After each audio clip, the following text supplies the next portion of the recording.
Yeah, no What doubt. what are other tools that you use besides ChatGPT?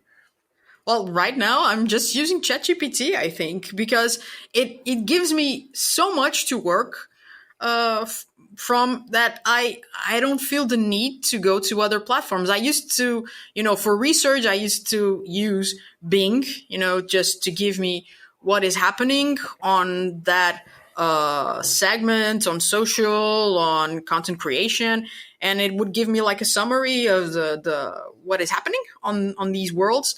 And then I would go to ChatGPT and okay, so let's work on a script for this. And I would prompt it to give me the script on how in a way that it's me talking, because I would give it the prompts.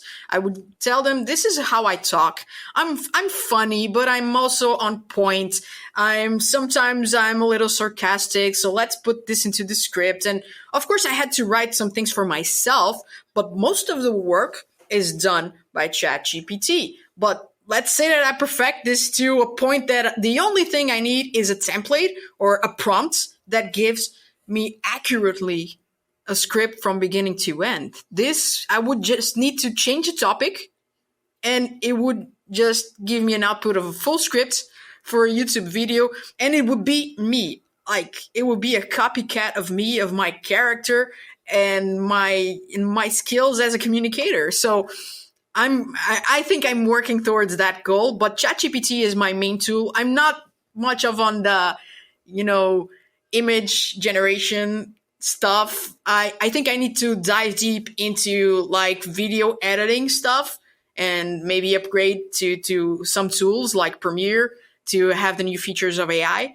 But I've been playing around also with CapCut, which for short form content, like for generating subtitles and stuff that I record on the go on my phone. I also been using VidAI, I think, which repurposes my long form YouTube videos into short clips that I can use in TikTok, in Reels, in Shorts. And the good part of it is that it creates the subtitles and it adapts the format so everything looks good on these platforms. So I think these are the main tools, like CapCut, ChatGPT, of course, and VidIO or AI. I'm not sure, but we'll leave it on the show notes so you Yeah, guys can check it out. I think it's video.io or something like with Y. Yeah. But yeah, like when I used it, and it was your recommendation. It came to my radar like maybe like 6 months ago.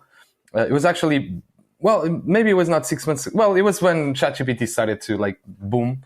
Actually, my previous manager, he was like, "Well, can we use this?" And I'm like, "Not really. Like for the content that we have, like we don't make full length or like long format content. So like I don't think that there's a use for it." And I honestly think that that was true.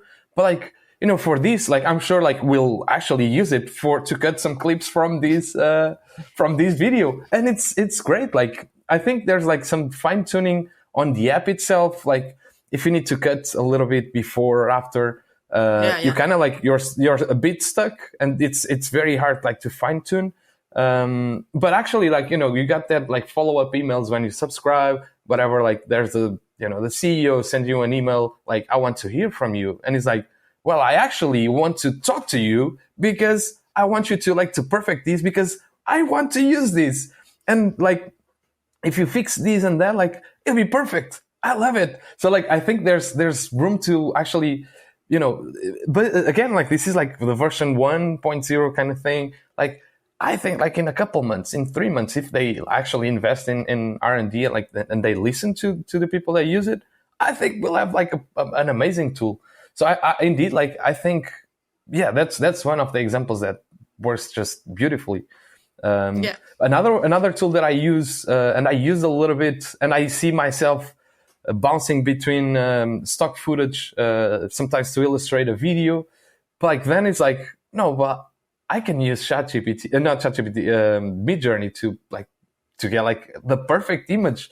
And suddenly, like in my last video, I was like, I want a robot like high-fiving a human. So like they show like collaboration, and like it took me like a few prompts to get into it because I was like, well, it's the kid, but I don't want a kid. I want an adult, but then I want an adult that whatever, and it seems intimidating. I wanted more collaboration. So like it took like some 5 minutes, but Yeah. I got like a unique picture, like the perfect picture, and like you cannot have that. So like stock footage, usually like you're like, okay, yeah, that's kind of like that's good enough. Otherwise, like you have to film it or, and like Yeah. with generative images, like if you prompt it well, it's like you got the perfect thing, and it's Yeah. it's amazing. Yeah, I love yeah, yeah. it. But in still, you need to put in the work to say to it the right things, prompt it right to have what you need for your videos, for your images, for your presentations, for everything. So there's still work involved in it, but I think we're more liberated to use our actual heads, our minds, our brains to create and be more focused on expanding our creativity instead of doing monkey work, copy pasting stuff. It's more free for us.